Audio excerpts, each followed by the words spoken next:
Hey, what's up, everyone? My name's Lionel, and I'm your host for LT Productions, and you are watching I Watch You Watch. We are covering Love and Marriage, Huntsville. This is Season 10, believe it or not. Episode 1, the season premiere. I appreciate everyone for coming to my channel. Please like this video in support of me. You can also leave your comments below, and if you're new here, welcome. Go on and hit that subscribe button, turn your notification buttons on so that you can always stay in tune to what's happening over here. All right, so let's get into this episode. All right, I don't know if I can call this a disclaimer or whatever, but I just wanted to say that welcome back to Love and Marriage Huntsville. I'm glad that the producers backed up and allowed me time to actually start liking the show again. Meaning this, I needed a long break, and they did what needed to be done as far as me having a break, because one, it's an overload. You get about 30 episodes plus a reunion. That's about what, 3 parts?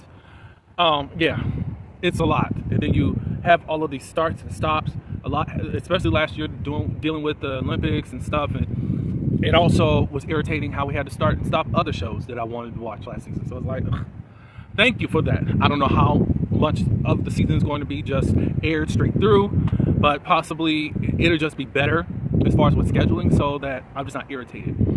And of course, there's been some shakeups. We know that Stormy's gone. We knew that last season. And we know that Melody,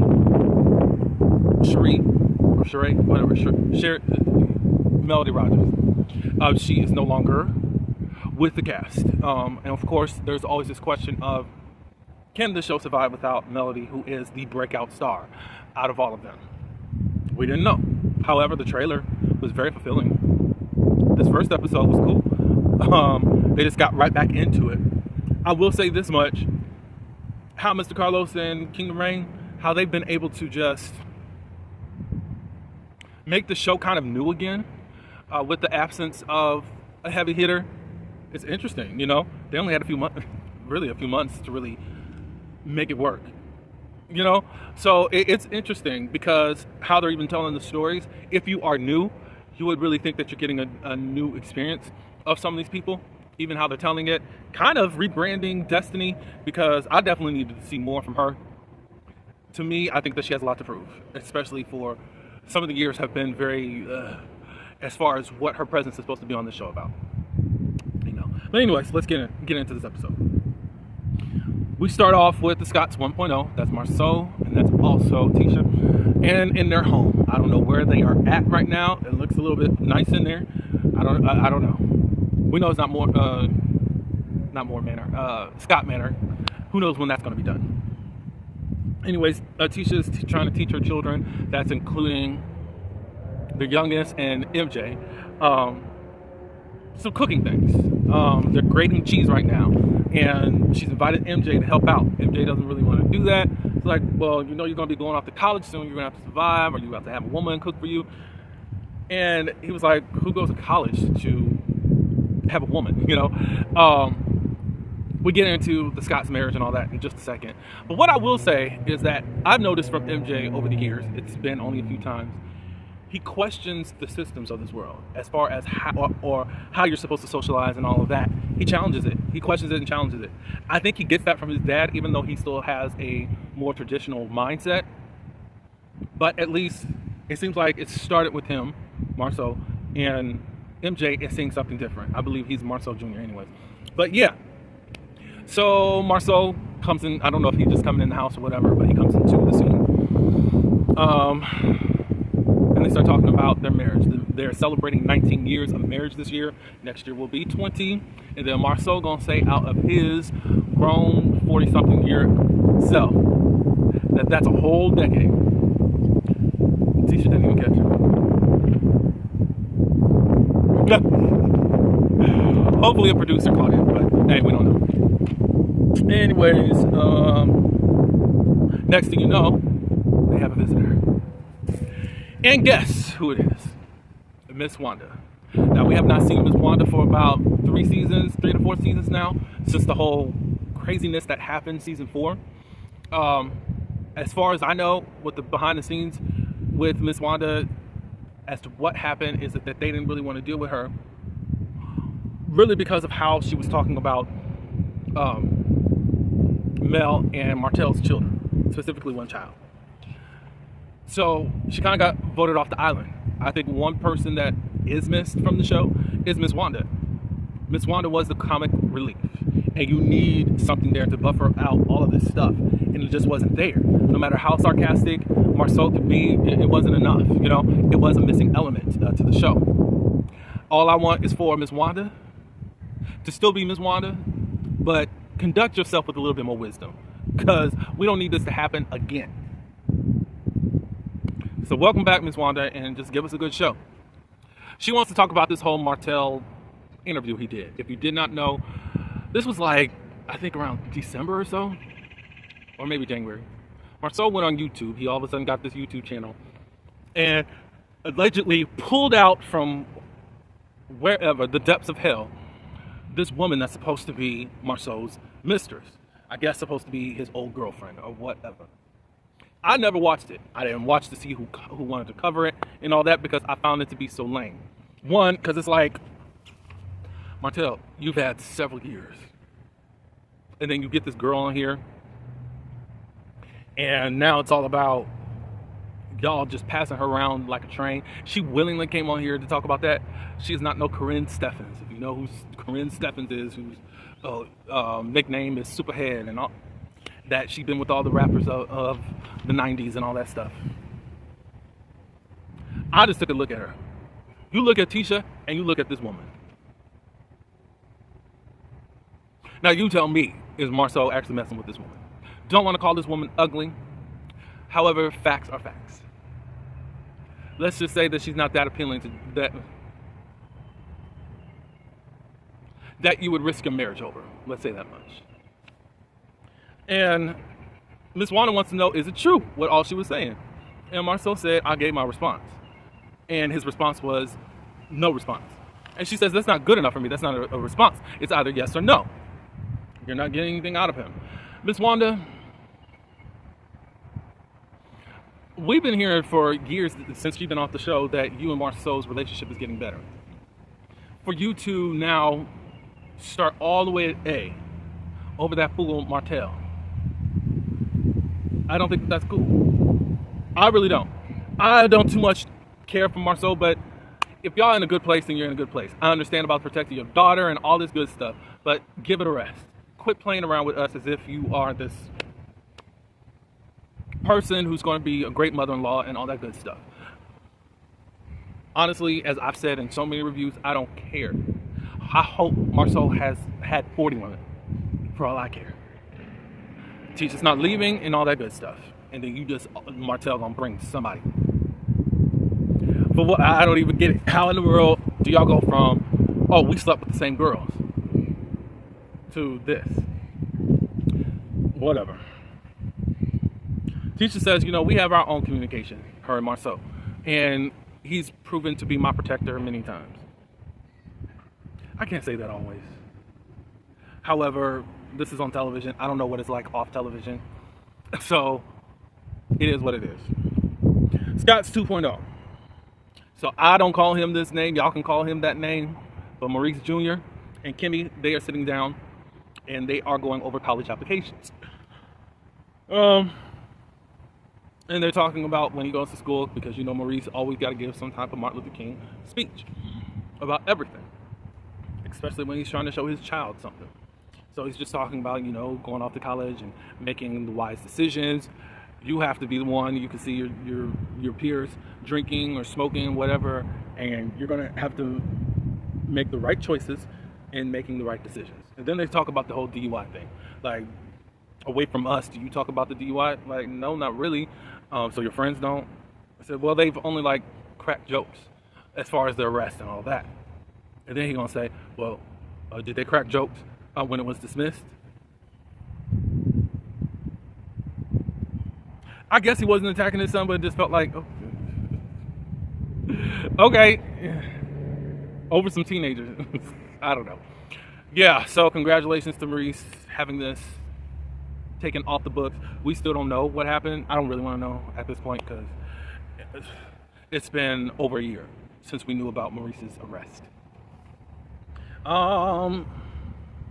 Then Maurice Jr. dismisses himself, and Kimmy talks about in real estate that she has a property that she's showing someone that's over 30,000 square feet. She's also trying to get that restaurant off of Jordan Lane, which is more of an investment property, up and going and all that good stuff. Marcel's supposed to be doing a bunch of stuff, but Marcel takes his time. They talked about Scott Manor again. I don't care. I'm sure it's still dirt and grass. I don't care. Then Kim gets on the subject of Chris was talking about this NDA stuff, which was discussed last season. I don't think that they got to discuss it during the reunion. I don't know.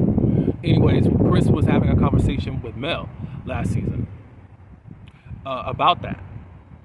And he said, because what it was, if you remember, this is the reason why Mel ended up divorcing Martell. Not for cheating, not for having a baby. It was when she realized that his mentality wasn't changing. And knowing that Martell was not changing and people were telling him, if you're going to cheat, you need to, you need to have an NDA. Like, what? And Chris was a part of that conversation. Mel confronted him about that because he's like, you're really giving that type of advice? And he said, no, that sounds like something more of Marcel and Maurice. To leave that out there and not even tell them to their faces makes Chris look crazy. But anyways, they're quite like, why would he say that? Basically, Maurice is there too. And Kimmy asks point blank, did you get side chicks to sign the NDAs? And he said, I've never gotten a side chick to sign an NDA. And Kimmy said, wrong answer. He's like, what? You don't see how wrong that is? Because you're saying that basically no side chick has signed an NDA. So that there is really some side chicks out there. All right, Destiny. Destiny saying that she's trying to get her e-commerce business up and running for Madani, being a mother, a caretaker to her father. And we find out that she has her real estate license and she's jumping back into that. That's cool. Cool. I'm going to give Destiny some more space to live and to cook. It would have been nice to know this. You've been on since season 2. It would have been nice to know this earlier, Destiny, about you. I mean, join the club with the rest of these jokers. I know that you were concentrating on Madani, but it could have still been nice to even know that you had that, Everyone thinks that you're just broke and just need a check and all this good stuff. So she's back out there. And did I say it was for 19 years? Hopefully I did. Yeah, but she's had her license for 19 years. Destiny wants to be helping Martell with some properties to get them sold. I guess that Martell is a part of. Martell shows up. And of course they're catching up. She wants the property that Martell wants sold. But he says that he's already promised it to like Chris and all that to try to sell it. And she said, well, why don't you put me on the listing too? Basically having more people show it around and see who's going to be the best winner out of this. They finally mention coleslaw in her name, Ariana. I was surprised to hear that. I was surprised. So he's now with her. That's his boo. Da da da da da. There was this post that went viral, I think last week or this week or whatever. She was mentioning about her man. I forgot the post. I was like, is it like, I don't know if she was just saying, I'm so happy to be with my man. But there was even more behind the scenes stuff that happened because now the people that say that they have their best interest in Mel started sending her all of these pictures and messages about it. And Mel had to get on her Instagram live to say, hey, I done told you guys this before. Don't send me nothing. I'm protecting my peace. So I'm really trying to figure out, as I already know the answer. Y'all are just so for Mel, as you say. But y'all doing all this stuff that's against Mel. Why? That she told you not to. And she said that you've been relieved of your duties months ago. I understand that there's other things going on, and I could talk about that on another time, possibly on a Speak Up video. But yeah, we know what's up with y'all. And I think y'all would rather have content for yourselves to discuss on social media than protecting your queen's peace. Yeah, so he's helping Ariane get through nursing school. Well, did you get your builder's license, Martell? We still don't know that. We still don't know that. And do you have a place to actually stay? From last season, it wouldn't look like it. That's my opinion. Anyways, so Destiny was saying, how serious is this? And he's saying that it's going to the place where I'm looking to put a ring on it.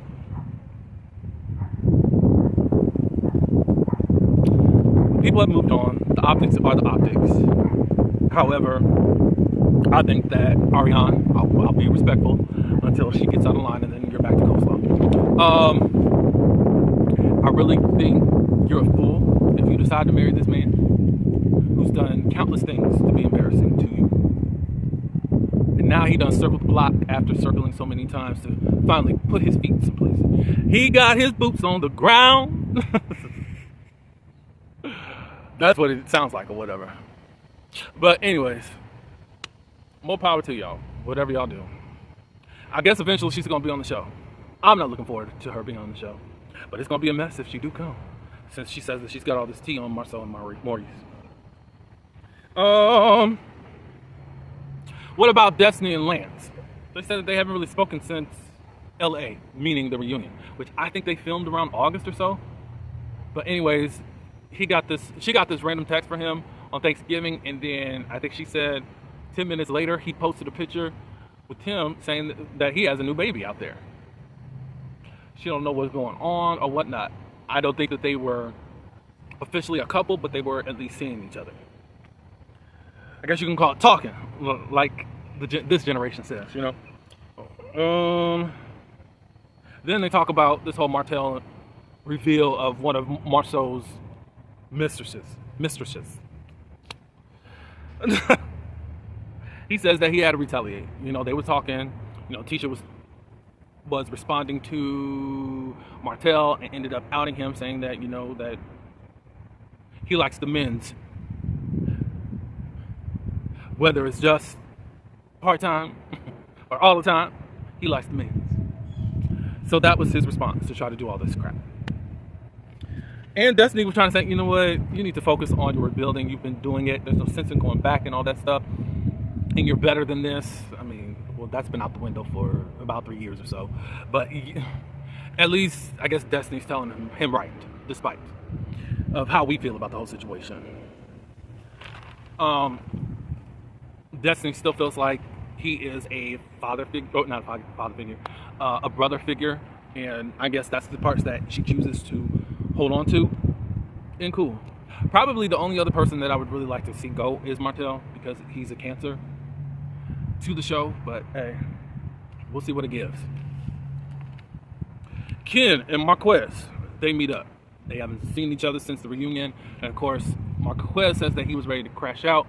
Of course, he didn't do that and all that. So they just want to come to a place where they're at least cordial with each other. He's still on the outs with Trisha and all this good stuff, but they just want to put their best foot forward at this moment and just not be arguing all the time. Cool. We'll see what happens with that. Chris and Nell. Nell talks about Lance. Since this new baby has come along, they feel like Lance is, she says that you can tell that he's struggling with this new baby. We also find out that Chris Jr. had a baby, which was a surprise because he had not been having babies. This is Lance's third child.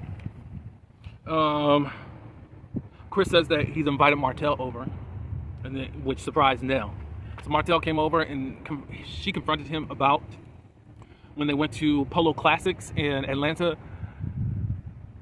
She was seen shaking hands with Ariane, and it went viral because they were like, see, Mel, Nell's not your friend, none of these people are your friends, but we love you and we got your back. So she says that she believes that Martell set this whole thing up. Martell denies it and all that. He says, I wouldn't have done that, and if I did that, I would have already told Chris that night if I was going to be that petty. Why? Why would you tell Chris? I don't understand. I mean, you're doing something towards his wife. But whatever. And Martell thinks that he needs an apology. Nell ended up giving it to him. He said, well, all you can do is go by his word. I mean, truthfully, there's no proof. She says that, I gave him an apology, but I still don't know if I trust him enough in this situation. Cool. Ken and Trisha, they built a home gym. Him and Mark, they talk about him and Marquez being in a better place. Yeah, Trisha's not at that place, and Ken was like, we got to give him space or anyone, space to make the changes that you want to see. Trisha's leery because she thinks that there's some ulterior motive, possibly to be back on the show. That's what I think. Later on, Trisha invites her friend over, Sharon. They met in the gym about 4 years ago, and they have not stopped since. They talk a little bit about Marquez, and then next thing you know, he pops in the door. Not knocking, not ringing a doorbell, opens it up. I don't know what happened, but there was just a strange energy between Marquez and Sharon and all that good stuff. They were kind of giving each other the business a little bit. He says that he had nothing going up. He was just dropping off his child. And she's like, how did you get her? We found out that Marquez has moved back to Huntsville. He didn't tell Trisha that. And according to her, she at least knows through her son, Xavier, that they haven't been meeting up or anything to that nature. And if so, why don't you talk to Trisha about, okay, I want to meet up with my child, I'm back here, or my children, so I'm back here, so let's make it happen. That's weird. And then to walk up in her house like you still own it, that's weird. That's very weird. She didn't snap, but she wanted to snap, which is weird. Because ain't nobody just gonna walk up in my house and disrespect me. So I didn't understand that exchange. A part of me feels like this is a little bit staged. I don't know. It's just I can't read specifically as to what's going on. Him and Trish, they get into an argument, all that good stuff. Xavier comes in and he's just trying to direct his dad, go outside, go outside, go outside. I think it took about 5, 6, 7 times. I can't say that I really understood that whole scene because I'm like, what's going on? But anyway, that's all I do have. Y'all can give me your comments below as to what you thought of the season. The opening is very good, y'all. Check it out if you have not as of yet. That's all I do have. Congratulations to everyone on the cast and crew, and let's just have a good season. And again, like this video, subscribe, and leave your comments. And until the next one, peace.